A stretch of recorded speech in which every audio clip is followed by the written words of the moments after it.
la Iglesia en el pensamiento de Jesús. Y para eso nada mejor que el cristólogo más grande de la Biblia, que es el evangelista Juan. Nadie alcanzó de todos los seguidores de Jesús y los apóstoles, nadie alcanzó un nivel de cristología más elevado que Juan. Juan es la base y la razón para que la Iglesia primitiva comenzase a estudiar la Trinidad. Porque la Trinidad, como sabéis todos, no surge de un estudio directo sobre ese tema, sino del estudio sobre la persona de Jesucristo, que dijo: yo y el Padre somos uno. Cuando eso se produce hay un problema. ¿Cómo es que la tradición histórica habla solamente de una unidad, como los judíos entendían en la deidad, y ahora resulta que hay dos? Pero todavía complica más para Juan ese asunto cuando habla del Espíritu Santo y dice: lo enviaré del Padre, o el Padre lo enviará por medio de mí. Luego ya hay tres. Y Juan comienza a elaborar una cristología enormemente compleja, que sin duda la estudia, la elabora, la medita en Patmos. Y cuando Juan escribe el Evangelio, comienza con la cristología del descenso. Es decir, el Verbo se hace carne, habita entre los hombres. Y a través de ese Verbo se cumple el propósito divino del envío de Cristo. Yo quiero que recordéis esto bien.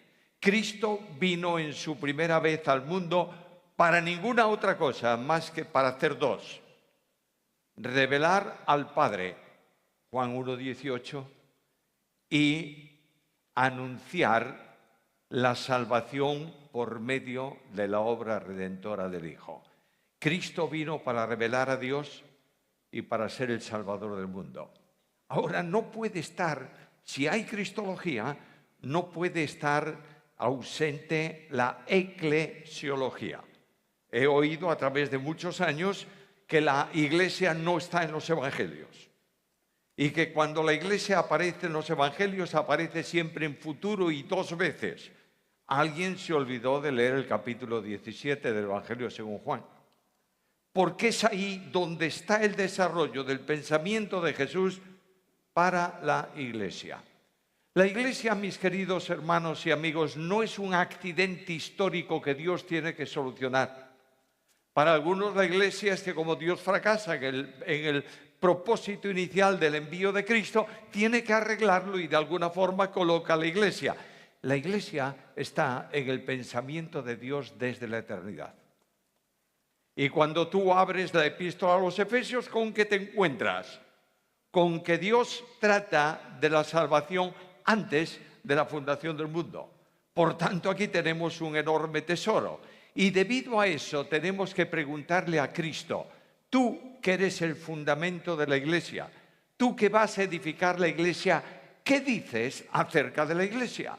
Juan capítulo 17, versículos 1 al 4. Estas cosas habló Jesús, y levantando los ojos al cielo dijo: Padre, la hora ha llegado, glorifica a tu Hijo, para que también tu Hijo te glorifique a ti. Como le has dado potestad sobre toda carne, para que dé vida eterna a los que le diste, y esta es la vida eterna, que te conozcan a ti, el único Dios verdadero, y a Jesucristo, a quien has enviado. Yo te he glorificado en la tierra, he acabado la obra que me diste que hiciese. Ahora pues, Padre, glorifícame tú al lado tuyo con aquella gloria que tuve contigo antes que el mundo fuese. La oración de Juan 17 se le ha calificado de muchas formas, está muy bien. ¿Es una oración sacerdotal? Sin duda. ¿Es la oración intercesora? También es verdad. Pero esencialmente la oración de Juan 17 es la rendición de cuentas de un siervo delante del que le envía, de su dueño. Y lo tienes ahí en el versículo 4. Yo he acabado la obra que me diste que hiciese. Ahora, esta obra tiene un resultado. El resultado no es simplemente perdón de pecados. De esta obra Comenzará la evangelización del mundo, anunciando el evangelio de la gracia.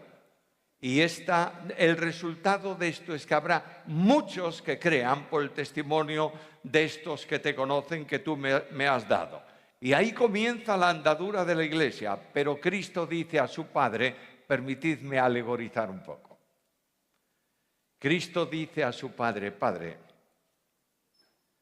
yo quiero que esta Iglesia tenga 10 características. La primera de estas características es que tenga vida eterna. Y para que tenga vida eterna, no religiosa, sino divina, para que tenga vida eterna, tienen que conocerte a ti como el único Dios verdadero y a Jesucristo, a quien tú has enviado. El primer gran secreto de la Iglesia de Cristo es un conjunto de personas, salvos por gracia mediante la fe, que participan de la naturaleza divina, que tienen una vida nueva, distinta, diferente a todo cuanto antes existe. Y esta vida nueva, esta vida de Dios en ellos, produce una dinámica en la vida individual y colectiva de la Iglesia que representa y permite a Dios tener un pueblo testimonial en el mundo.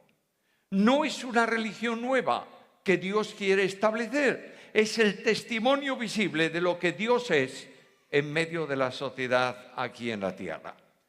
El tema es amplio, como veis, enormemente denso. No tenemos tiempo para tratarlo con calma. Voy a sintetizarlo lo más posible para que tengamos claros algunos conceptos. Primeramente, ¿qué es la vida eterna? En segundo lugar, ¿cuál es la consecuencia que trae la vida eterna? Y en tercer lugar, ¿cuál es mi responsabilidad frente a esta bendición de Dios? Primeramente, la vida eterna. Dice que la vida eterna es que te conozcan a ti, el único Dios verdadero, y a Jesucristo, a quien tú has enviado. Aquí tenemos un problema teológico serio ya en primer término. Vida eterna. Jesús viene anunciando el Evangelio, predicando el Evangelio. La primera manifestación de Cristo, de Jesús histórico, no del Cristo de la historia, de Jesús histórico, es precisamente la predicación del Evangelio. Juan Bautista muere o deja de predicar y Cristo continúa con el ministerio de predicación del Evangelio. Y Cristo interpone algo que es sorprendente para todos, y es que el que cree en Él tiene vida eterna. Esto es lógicamente un absurdo. Nadie puede tener vida eterna más que Dios. La vida eterna es privativa y potestativa de Dios. Yo soy una criatura. ¿Tuve un origen humano? Sí. Y voy a tener un término de la vida humana. También es verdad. Luego, la vida eterna es la vida que no tiene principio y no tiene fin. A veces hablamos de eternidad en un abstracto porque todas estas cosas son complejas. Tenemos que hacer una abstracción mental.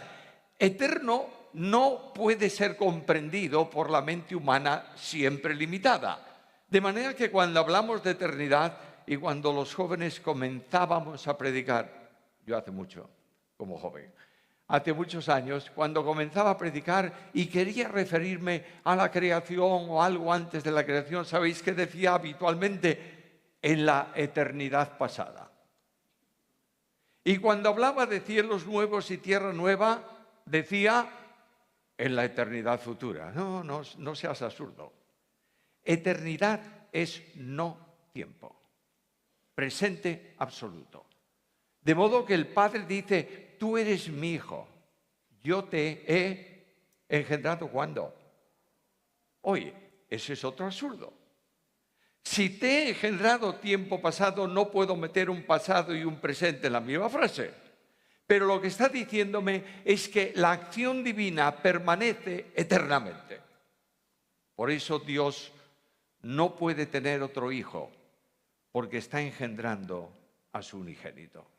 Aquí tenemos algo fantásticamente complejo de la cristología, pero Cristo dice al Padre: Padre, yo quiero un pueblo que no sea religioso, en el sentido que conocemos.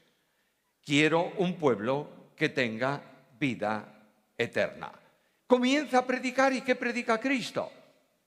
Porque de tal manera, recoge Juan, porque de tal manera amó Dios al mundo que ha dado a su Hijo unigénito para que todo aquel que en él crea no se pierda, mas tenga vida eterna.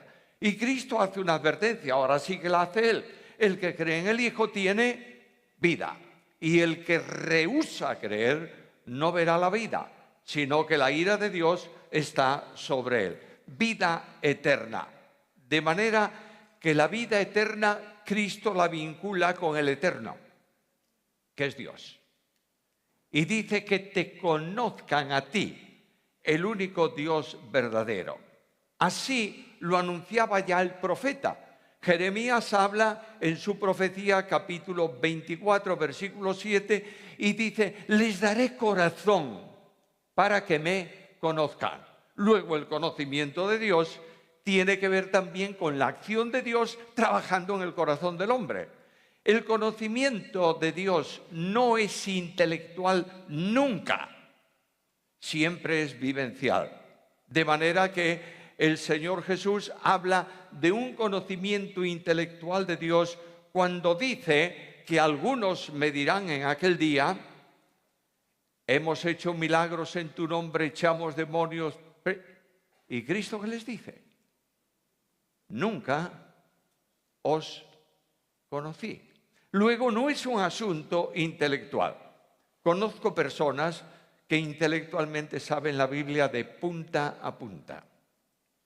Hace años, ahora está jubilado, hace años conocí un hombre de la Pontificia de Salamanca, un genio, un cerebro teológico, que tenía a su cargo la enseñanza de exposición bíblica.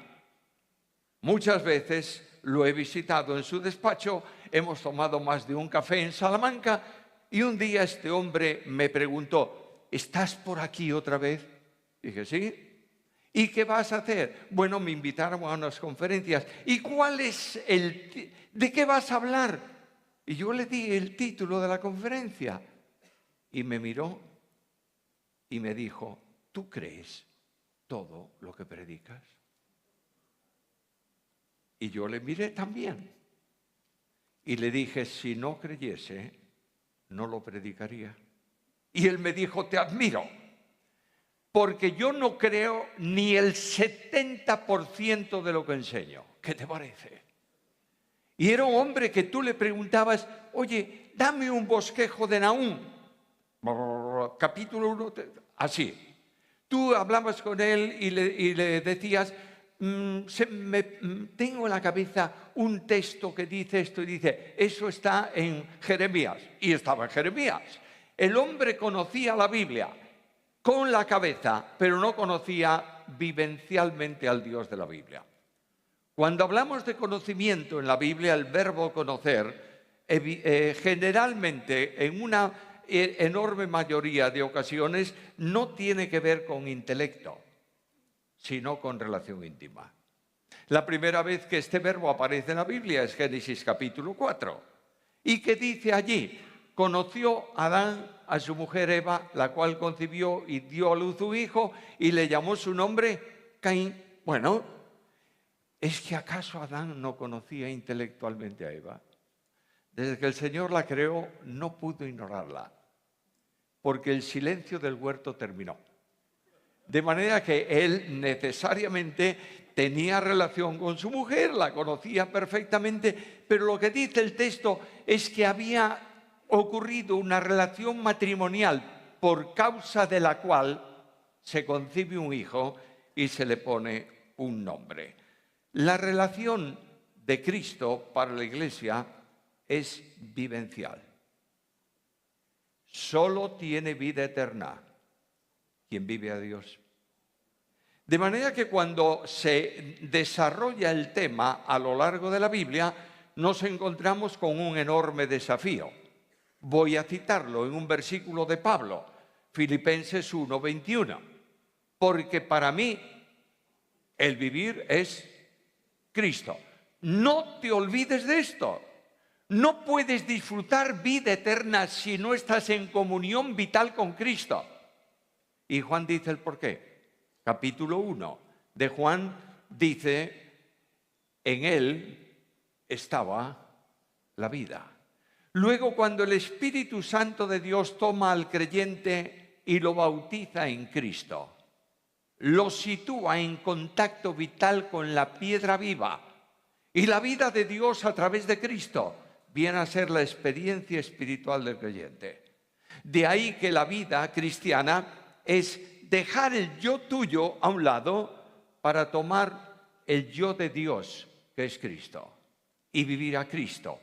Con Cristo estoy juntamente crucificado y ya no vivo yo, mas vive Cristo en mí. ¿Sabe lo que está diciendo Pablo? Muy sencillo. Pablo terminó, ahora es Cristo que vive en Pablo. Y la Iglesia tiene necesariamente que tener la experiencia vital con Cristo. Ahora, cuando tú tienes una experiencia de vida con Cristo, la tienes con el Padre y la tienes con el Espíritu. ¿Por qué? Porque yo y el Padre somos uno. Ahora, esta vida eterna es sumamente interesante e importante. Dios tiene una vida que se manifiesta en dos elementos o en dos aspectos: naturaleza y esencia. La esencia de Dios es incomunicable. Nadie puede participar en ella. ¿Dios es omnipotente? Sí. ¿Tú has creído, eres omnipotente? No. ¿Dios es omnisciente? Sí. ¿Tú has creído, eres omnisciente? No. Pero Pedro habla no de la esencia, sino de la naturaleza. Y el apóstol Pedro dice que por las muchas promesas que habéis recibido, claro está, habéis sido hechos participantes de la naturaleza divina. La naturaleza divina son perfecciones que existen en Dios en grado infinito y existen en el hombre en grado limitado por comunicación. ¿Dios es amor? Sí. ¿Infinito? Sí. Y de pronto el Dios que se hace vida en ti, vive su amor dentro de ti. Y Pablo dice en Romanos 5:5 que el amor de Dios se ha derramado en nuestros corazones. ¿Por quién? Por el Espíritu Santo que nos fue dado. La personalización de la tercera persona divina es por la vía afectiva. La de la segunda es por la vía intelectual, por eso se llama verbo. Y ese amor infinito de Dios que se expresa de forma esencial entre el Padre y el Hijo eternamente, se manifiesta por y en la persona del Espíritu Santo. Y este amor infinito de Dios no se coloca, no se da, no se otorga en modo limitado, porque Dios mismo lo produce en ti. ¿Te das cuenta de esto?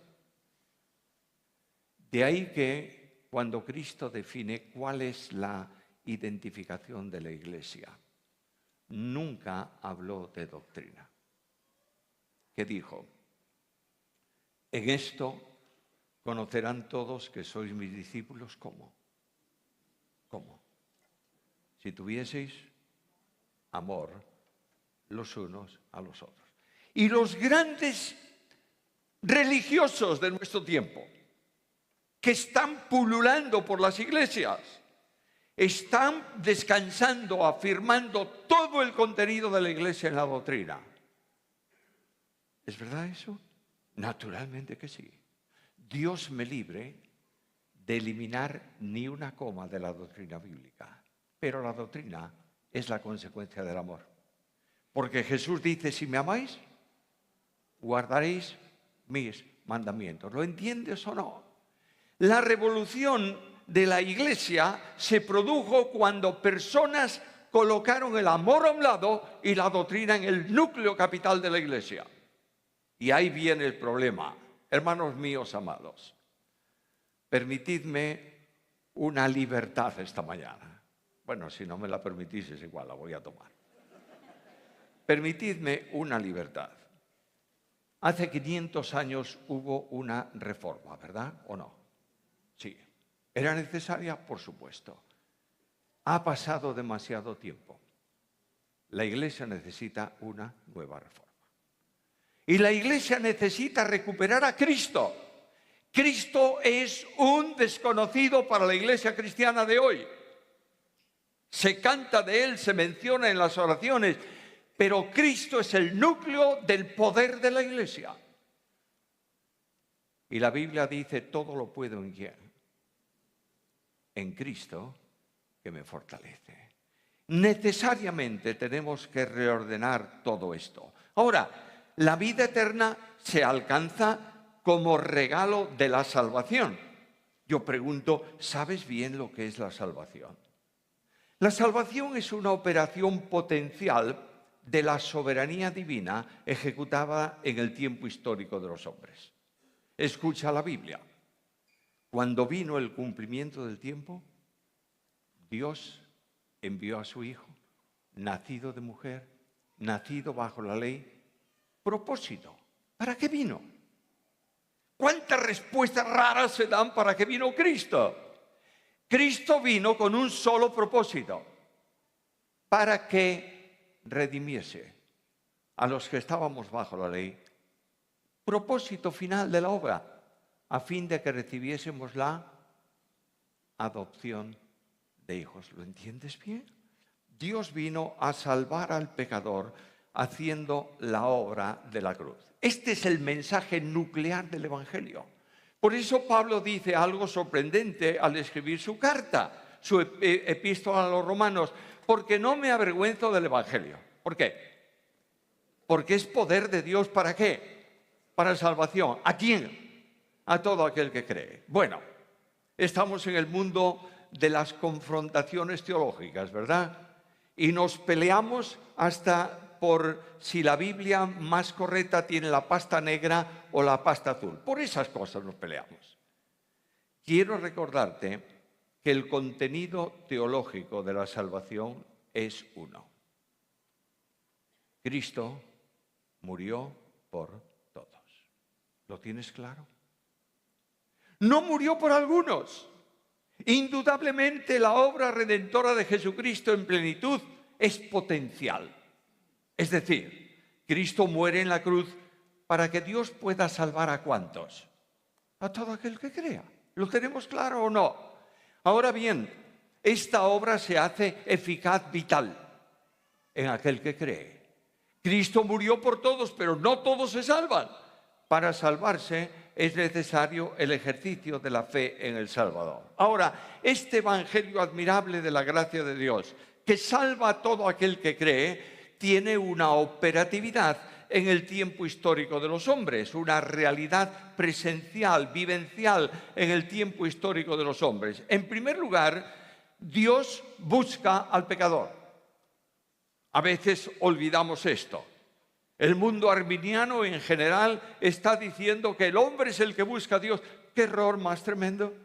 Yo voy a la Biblia y me encuentro con que el primer hombre que cometió un pecado, Adán, ¿qué hizo? Fue inmediatamente a Dios. Se puso de rodillas delante de él y le dijo, perdóname, Señor, he cometido un delito. ¿Hizo eso? No. ¿Qué hizo? Se escondió. ¿Quién lo busca? Dios. Dios busca al hombre. En segundo lugar, bueno, alguien me va a decir esta mañana, oye, estás tomando textos históricos de un hombre lleno de miedo. Bueno, para ti ese. Toma, ya está. Ahora me voy un poco más adelante. Y me voy a Isaías y abro Isaías. Todos nosotros nos acercamos a Dios por nuestros caminos, dice eso. Todos nosotros nos descarriamos, cada cual por su camino. De manera que, como nosotros nos descarriamos, Dios tiene que encontrar al descarriado o no. Y alguien también me va a decir, otra vez, Antiguo Testamento. Deja el Antiguo Testamento, enséñame el Nuevo. Muy bien, Romanos 3:10. No hay justo ni a uno. ¿Qué más? No hay quien entienda. ¿Qué más? No hay quien busque a Dios. Y porque el hombre rebelde no busca a Dios bajo ningún concepto nunca, Es Dios que viene a buscar al hombre. Y en Lucas 19:10 leo aquellas impresionantes palabras. El Hijo del Hombre vino para buscar y salvar al que se había o lo que se había perdido. ¿Algo más? Nadie va a Dios sin su llamado. Y no solamente el Padre llama al hombre a salvación, el Hijo también. Jesús dice que todo cuanto Él dice lo ha oído del Padre. ¿Qué dice Jesús? Venid a mí, todos los que estáis trabajados y cargados, y yo os haré descansar. Y ahí viene el pobre, amedrentado hombre con la carga de su miseria, con una situación de distanciamiento de Dios, y se pregunta a sí mismo, ¿me recibirá a mí? Y el mismo Señor contesta, todo el que a mí viene, no le echo fuera. Ya voy, Señor. Y en un acto personal ejerzo la fe generada en mí por Dios como regalo de la gracia, que no elimina mi responsabilidad, sino que la incrementa. Y digo al Señor, Señor, perdóname y sálvame. ¿Y qué ocurre? Oigo entonces las palabras admirables de mi Cristo. Confía, hijo, tus pecados te son perdonados. Y en ese instante, la vida eterna de Dios comienza a ser experiencia personal cotidiana mía. Todavía hay algo más. La salvación es esencialmente libertad para el hombre. Jesús lo dijo. Si el Hijo os libertare, ¿qué? Seréis verdaderamente libres. Oh, hermanos míos amados, ¿cuántas cadenas de esclavitud se han puesto sobre la Iglesia de Cristo que traen problemas impresionantes a los pobres creyentes? Cuando tú elevas a categoría de doctrina tu norma, estás poniendo una cadena de esclavitud. Cuando tú elevas a dignidad doctrinal tu historia, estás poniendo otra cadena de esclavitud. Cuando tú tratas de que el creyente se santifique por obras, estás poniendo cadenas de esclavitud. Y hay personas que tienen, yo lo digo muchas veces, en su bolsillo una lista de cosas que puedes hacer, son muy poquitas, pero hay una impresionante lista de normas que no puedes hacer. Y tú andas todo el día cargado con tu lista de fracasos espirituales cuando Cristo te hace libre. ¿Lo entiendes o no? Lo que dice la Biblia, el texto griego, es muy interesante. La traducción no es cuando el Hijo, si acaso el Hijo, no. La traducción es enfática. Solo cuando Cristo te libra, eres libre. ¿Sabes cuál es la consecuencia? En el momento en que dejas de vivir a Cristo, eres un esclavo. Solo el Hijo te libera. Es hora, queridos hermanos. En Hispanoamérica es en donde el Evangelio crece, donde se extiende, donde hay almas misioneras. Es hora de que en Hispanoamérica abráis las ventanas de la iglesia y tiréis a la basura la tradición y el sistema para entronizar a Jesús. Cuando el Hijo libra a la iglesia es verdaderamente libre. Ahora, 10 minutos, voy a correr, dejo un montón de puntos ahí y me voy a la consecuencia. Bueno, Dios te va a capacitar para que vivas la vida eterna. Déjame mencionar esto a toda velocidad. Mencioné antes de que el amor de Dios se derrama en tu corazón, ¿verdad? No tienes ninguna disculpa para amar a todos tus hermanos. En la iglesia hacemos distinciones. Este es un hermano, bueno, parece ser, él dice que sí, pero, ¿sabes? Está muy lejos de la doctrina. Entonces es un medio apestado, ponlo para un lado. Y este otro, bueno, es de una tradición histórica y tampoco es muy digno. A última hora amas a tu familia y nada más. La iglesia de Cristo necesita el amor de Cristo, que no hace distinción ninguna. Escúchame, por favor. Toda persona nacida de nuevo, por gracia, mediante la fe, es mi hermano en Cristo. ¿Lo entiendes o no?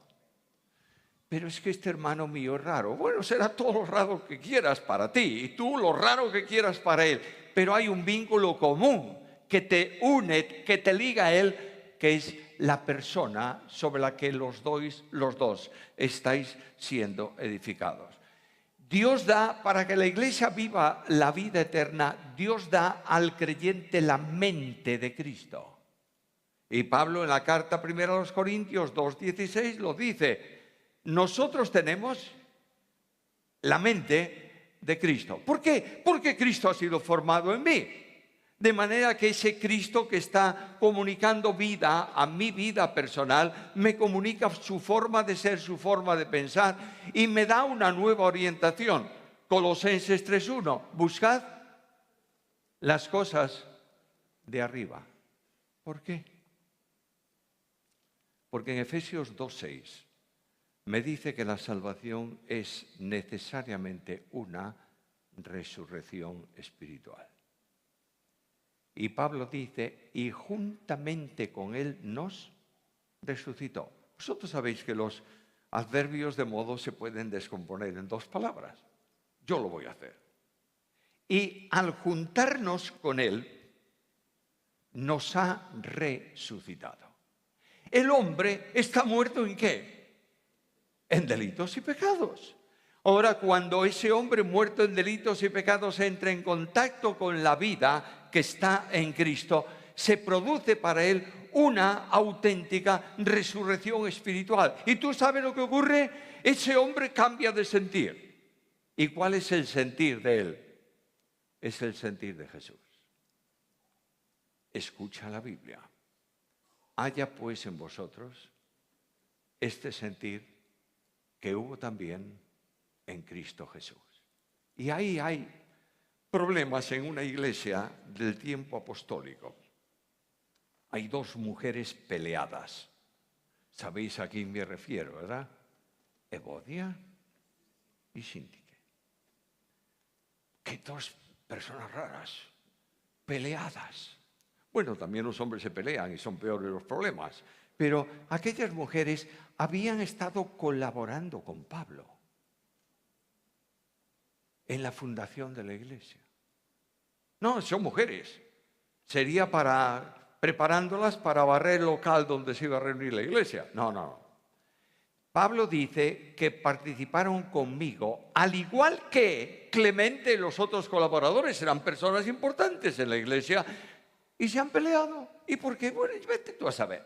El Espíritu Santo no lo dice, pero están peleadas. Y claro, ¿qué problema tienen dos que se peleen? Déjalas. No, había un problema. Voy a contextualizar esto, perdóname que lo diga. Contextualizo esto de esta manera. Salen de la reunión y uno en la calle le dice a otro, oye, hoy no me saludó Evodia. Y él le contesta, claro, ¿cómo te va a saludar si le diste un abrazo a Síntique? Lo que estaba ocurriendo es que aquellas dos que tenían problemas estaban dividiendo la iglesia. ¿Cuál es la solución? ¿Pongámosla fuera de comunión? No. Pablo dice que sientan lo mismo en Cristo Jesús. Vida eterna, el sentimiento de Cristo. La consecuencia que esto produce es que la iglesia es libre y tiene que vivir la libertad a causa de la operatividad de Cristo.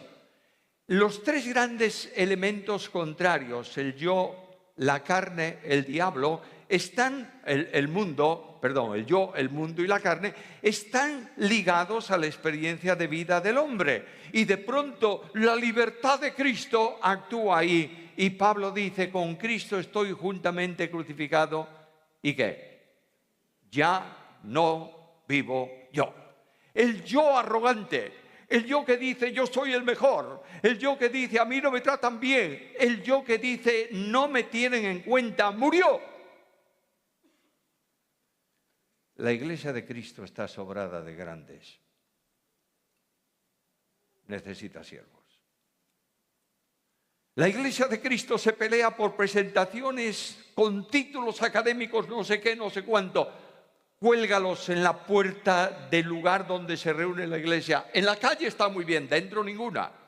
Porque el único título que el creyente puede tener es siervo de Cristo.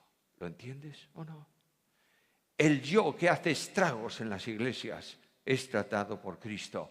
Sobre la carne, me glorío en la cruz de Cristo, por quien el mundo me es crucificado a mí y yo al mundo. Y sobre la carne, dice en Gálatas 5:24, que la carne ha sido tratada también en la cruz de Cristo. Así que por cuanto los hijos participaron de carne y sangre, Él también participó de lo mismo para destruir por medio de la muerte al que tenía el imperio de la muerte, esto es, al diablo, y librar a todos los que por el temor de la muerte estaban durante toda la vida, ¿qué? Sujetos a servidumbre. Iglesias libres. En Hispanoamérica hay un grupo de iglesias que llevan este calificativo, ¿verdad? Hermanos libres. Bueno, es lógico que se distingan de los hermanos cerrados. Son hermanos todos, pero unos se llaman de una forma y otros se llaman de otra. El problema es el mismo, porque solo cuando tú eres libre entiendes que todos los que son salvos son libres como tú. Y la gloria de la iglesia es que va corriendo hacia un punto final: libertad absoluta en Cristo, en cielos nuevos y en tierra nueva. Por último, la iglesia necesita poder. Y muchos están buscando el poder donde no está. Los grandes shows dominicales de poder y de espectáculo. A ver qué hace hoy el Espíritu Santo. Escúchame, por favor. El Espíritu Santo no va a hacer nada en la iglesia que no haga Cristo. Porque las bendiciones de Dios, el poder de Dios, la eficacia de Dios no son asimilables para el hombre si no pasan por el único mediador entre Dios y los hombres, que es Jesucristo, hombre. Por eso Cristo dijo: Él no hablará por su cuenta, tomará de lo mío y os lo hará saber. ¿Tú sabes dónde está el poder? Todo lo puedo en Cristo que me fortalece. Vuelvo al texto, hermanos amados. Que te conozcan a ti, el único Dios verdadero, y a Jesucristo, a quien tú has enviado. La conclusión es simple. ¿Dónde está tu conocimiento de Dios? ¿Cuál es la experiencia que tú tienes de relación con Dios? ¿Está en tu cabeza, está en tus signos, está en no sé qué o no sé cuánto, o está en tu vida? En donde tú sientes que Dios está latiendo en tu corazón, que Dios está conduciendo tus pasos, que en el silencio de tu alma el Espíritu de Dios te está diciendo permanentemente: tú eres un hijo de Dios. ¿Sientes esto en tu vida o no? Y este es el gran problema de la iglesia. Problemas de vidas que hablan de Dios y no conocen a Dios. Y Dios esta mañana te ha traído aquí no para escuchar un español. Te ha traído aquí para formularte una pregunta.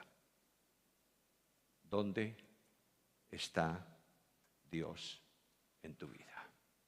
El secreto victorioso de una iglesia cristiana firme, que avanza, que alcanza a miles de personas para Cristo, que envía misioneros a la obra misionera, que coloca estudiantes con alma de necesidad para conocer la Biblia, que busca en las iglesias menos historia y más Cristo. Es la gran necesidad del pueblo de Dios hoy. Y yo te voy a pedir ahora mismo que tú inclines tu cabeza un momento.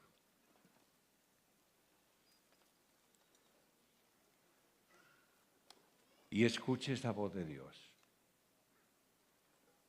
que te dice: les he dado corazón para que me conozcan. Y si Dios está lejos de tu vida, si es un mero informe teológico en tu corazón, en tu mente, yo te pido que ahí en el silencio de tu alma, ahora mismo, digas a Dios: Señor, perdóname y cámbiame, transfórmame. Dame la bendición de vivir conforme al pensamiento de Jesús. Libérame de mis cargas para tu gloria. Padre,